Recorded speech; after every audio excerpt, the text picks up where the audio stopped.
हा जो व्यक्ती इथे बसलाय ना 22 वर्षापूर्वी मी माझ्या आईला इथं रडताना बघितलं, मी माझ्या बापाला रडताना बघितलं, माझ्या भावाला खाली पडताना बघितलं, माझ्या बहिणीला शाळा न शिकता माझ्या पोळ्या लागताना बघितलं. मला कोणी सहकार्य केले नाही, पण या बेटने, या सेंटरने माझ्या आईला वाचवले, माझ्या बाबाला वाचवले, माझ्या भावाला वाचवले.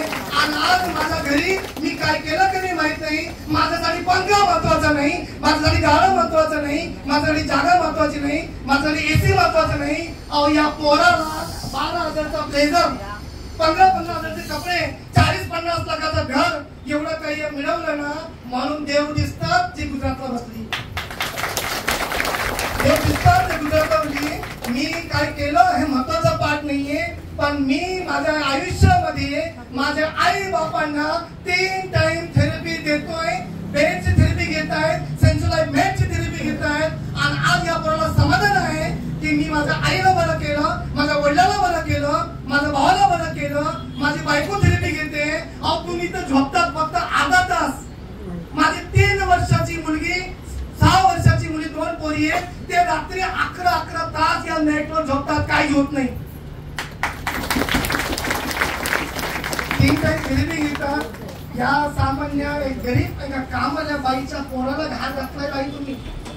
एका कामवाल्या बाईच्या पोराला हात घातलाय, एका कामवाल्या बाईच्या पोराला तुम्ही पाया पडलाय, एका झाडी ओढणाऱ्या माणसाच्या पोराला तुम्ही या स्टेजवर तुम्ही बसवलेला आहे. तर विचार करा हे कार्य घेतलं म्हणून एक संकल्प केला आहे की आज मी जरी महाराष्ट्रात असेल, मराठी मुलगा असेल, नगर जिल्हा माझ्या आईचं गाव असेल, तर निर्णय केला की माझे आई वडील बरे झाले तर या जगाच्या आई वडिलांना बरं करायचं आहे. हा संकल्प आहे आमचा. आणि कमीत कमी 8.5 लाख लोकांना 3 टाइम थेरपी घेऊन आज मेडिक्लेम करतात. कशासाठी? जेव्हा मला आजार होईल मी विचार करेन मेडिक्लेम का करतोय आपण. बाबा मेडिक्लेम द्या म्हणत होते, उद्या मला बायपास सर्जरी आली, नी रिप्लेसमेंट आलं तर ते पैसे मला येतील आणि मग माझं ऑपरेशन करेल. म्हणजे ऑपरेशन साठी पैसे जमा करून ठेवायचे का? ऑपरेशन साठी पैसे जमा करून ठेवायचे. लाइफ इंश्योरेंस, लाइफ LIC, जिंदगी के साथ भी जिंदगी के बाद भी. एक प्रश्न विचारू का?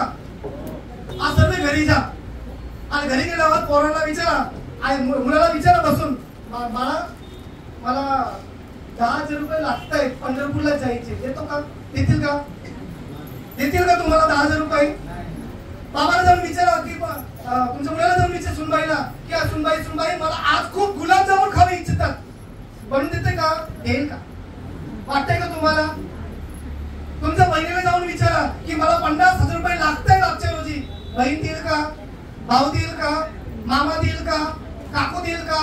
पण ज्या पोराला तुम्ही लहानपणापासून अंगणवाडीमध्ये शिकवलं, शाळेत शिकवलं, कॉलेजमध्ये शिकवलं, डॉक्टरकी केली, चांगली हिरोईन सारखी बायको लग्न लावून दिलं, घर घेऊन दिलं, आतापर्यंत तुम्ही फक्त देत आलाय.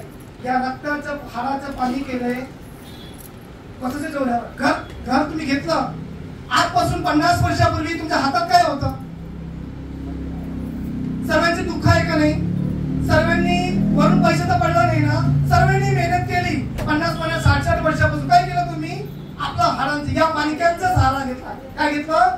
या माणक्यांच्या जोरावर, या डोळ्यांच्या जोरावर, या गटाच्या जोरावर, या शरीराच्या जोरावर तुम्ही दिवस रात्र कष्ट केलं आणि पोरांना अंगणवाडी पासून डॉक्टरकी करण्यापर्यंत, लग्न लावून तर घर देण्यापर्यंत सर्व तुम्ही केलं शरीराच्या जोरावर. शरीरासाठी काय केलं?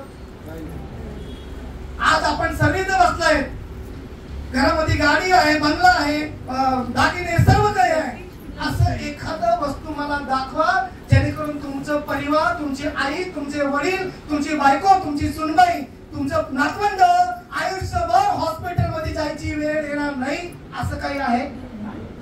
असं काही आहे आपल्या घरामध्ये?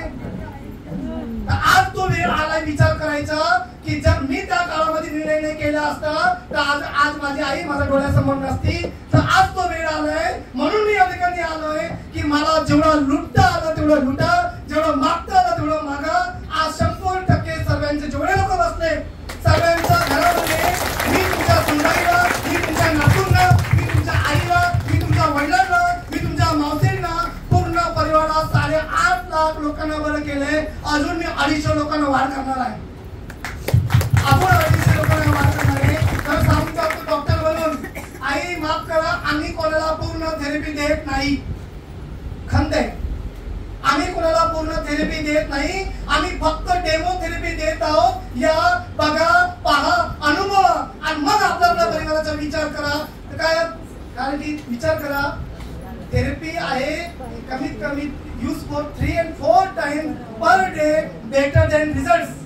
जर तुम्हाला खऱ्या अर्थाने आयुष्याला बरं करायचं असेल, हॉस्पिटलमध्ये जायचं नसेल आणि 120 वर्ष आयुष्य कोणाच्या आधाराविना जगायचं असेल, तर ही थेरपी कमीत कमी 3 वेळा घ्यावी लागते. किती वेळा घ्यावी लागते? किती वेळा घेताय तुम्ही? माझी मुलगी 10 तास झोपते, रात्री 11ला चालू करते, 35 वर टेम्परेचर ठेवते आणि सकाळी पाठवण करते. तुम्ही घेतात? माझी आई 6 तास थेरपी घेते, माझे वडील 8 तास थेरपी घेत आहेत. आणि माझे वडील जे आहेत, सकाळी खरं बघायला गेलं तर खरी थेरपी असते पहाटे 4 वाजल्यापासून तर 7 वाजेपर्यंत. सेंटर उघडायचं 4 वाजता, तुम्ही याल, पण आम्ही नाही. सेंटर 9 ते 5:30 मध्ये असतं. खरी थेरपी आहे.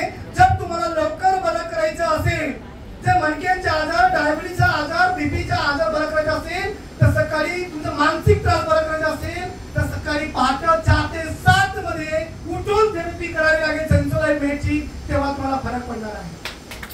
काय आजार असेल, काय आजार असेल की तुम्हाला सकाळी 9 ते रात्री 12 पर्यंत थेरपीची गरज आहे.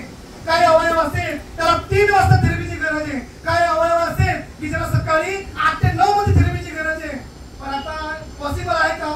आम्ही एकच टाइम देऊ शकत नाही, तर 3 टाइम देणं आम्हाला पॉसिबल नाही. पण समाजाला बरं करायचं आहे म्हणून